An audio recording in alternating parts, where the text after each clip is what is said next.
Hey guys, it's your girl Tower Crush back with another review, and this time it is for Your Honor on Showtime.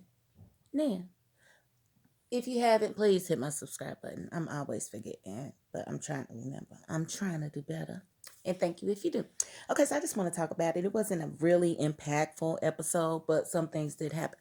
So, this season of Your Honor, which is the first season, and I think the only season, it's been very suspenseful.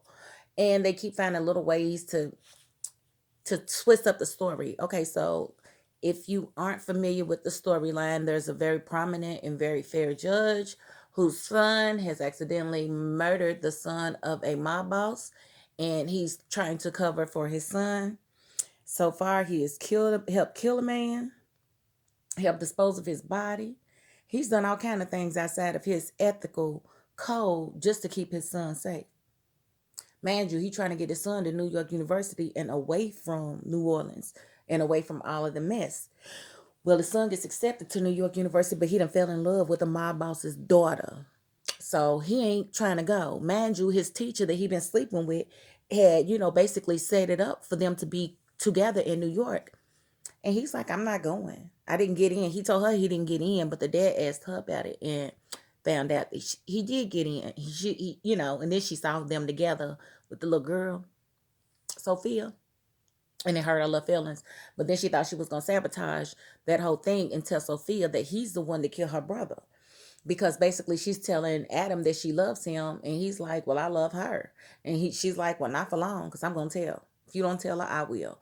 Now, why would you do that? First of all, your grown butt ain't supposed to be sleeping with a 17-year-old. Do you want to be on the news? Do you want to be on the news for sleeping with your students? Clearly you do. But whatever. So she tells him that, and he talks to his godfather. The godfather that basically got Kofi Jones to take the car and whatever, take the rap. Talks to him about the situation, and he's like, he's got two women, and he asked him about the one, and he knew it was a teacher, and he was like, well, I'll handle it. And Adam was like, no, I got it. I promise you, I've got it. Well, he goes to talk to the teacher and tells her she needs to leave it alone because she does not want to face charge. She does not want to be in jail, and she does not want to register as a sex offender.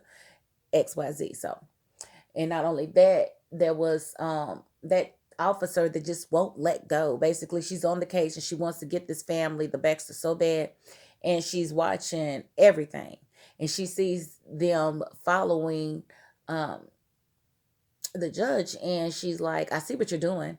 Leave him and Adam alone. And he's like, Adam? She's like, don't act like you don't know what I'm talking about. Well, clearly he did, and you just told on him.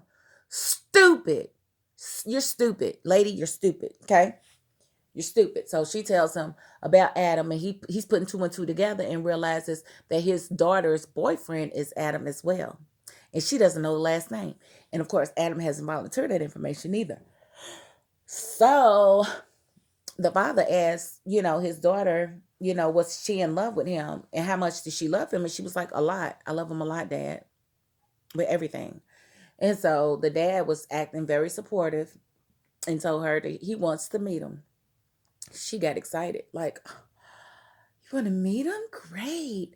She doesn't know he probably about to kill this boy because he realized that he probably the one that drove the car that, that killed his son. So he's asking him to come over, and that's going to be some stuff because she's going to be very upset that he knew all this time and didn't say anything. And I told him a long time ago, he didn't listen to me. I said, I don't know why you talking to her because you done killed her brother. When she found out, she going to be real mad at you. But, he's still messing around with her and fell in love with her for whatever reason. And now, and so when he's getting ready to go see Sophia, because Sophia called him and asked him to come over to meet her dad, his dad comes home checking on him. And he's like, he's ready to leave. And his dad's like, where you going? And he's like these kids, they don't want to, you ain't grown. You going to tell me where you going. Until you 18, you going to tell me where you going. But now he ain't going to tell him. And now he about to go over here and probably be hemmed up. And the father trying to be, let him be a man. No, he's dumb. Your son is very dumb. Remember, your son got out of the car without his inhaler and walked all the way down the street to where their son fell. And he walked all the way over there, not being able to breathe, and then had to crawl back to get the doggone inhaler. He's not very smart. He's very, very slow. Okay?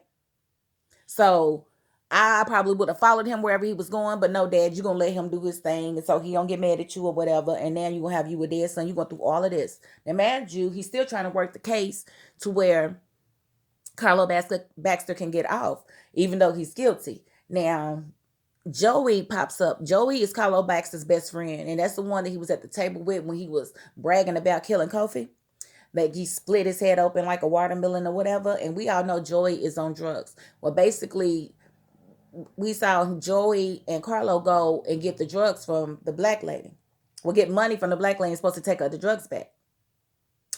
And they was on their way to take the drugs back when the police came and rushed and locked Carlo up. They didn't see Joey, so Joey ran off with the drugs, $150,000 worth. And so of course, Jimmy Baxter knows all about the money. He's been looking for Joey. Joey's been on the run. Joey, they actually find him, and he jumps out of a second-story window and runs his butt right down there to snitch. He's like, I can't live like this no more. They're trying to kill me. So he comes into the courtroom, and basically they're trying to introduce him as a witness. And during the break, Judge told Jimmy to have his lawyer ask for a continuance until the next day so that he could so that they could have time to prepare for the witness.